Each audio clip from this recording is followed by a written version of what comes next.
thought today might be a good opportunity for me to talk you through the legal process of getting married in Australia, which is the same in every state in Australia. We have uniform marriage laws, and Commonwealth registered celebrants like myself are authorised to celebrate marriages in any state in Australia. We're not restricted to the area in which we live. Australia is also unique in that it's the only country in the world where you don't have to present yourself to a government department at all. Your celebrants are trained and are well versed in Australian marriage law, and they look after all the forms and all the paperwork for you. The first step in the journey is to complete what's called a Notice of Intended Marriage. This is a form that captures all your details of yourself and your partner, so we have to see particular documents to make that work. But form itself, if you're overseas, there's a list of different people who can witness it for you. And if you're in Australia, your celebrant, as well as other authorised persons, can witness that for you. And so long as your celebrant has that form in their hand a calendar month prior to when you get married, that's kind of it. There is also another form that's filled out just before the ceremony,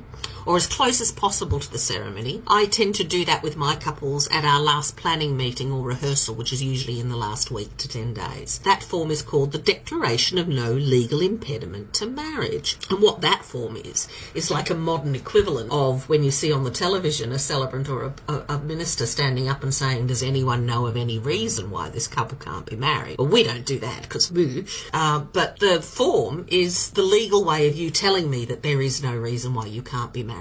And it's confirming that everything you told me when we did the Notice of Intended Marriage, which could have been more than a year ago, is still current. So you haven't found out your brother and sister in the meantime, and you haven't accidentally go off and married someone else.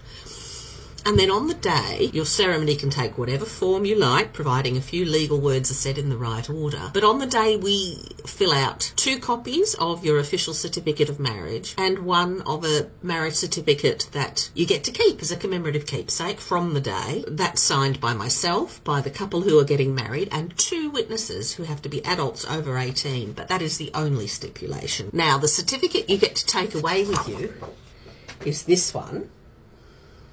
And the one that you get to keep will have all your details of the place and the date and who was there and who signed it, which is a legal government form. It has a serial number on the back, and it proves that the 2 people mentioned on that form are married.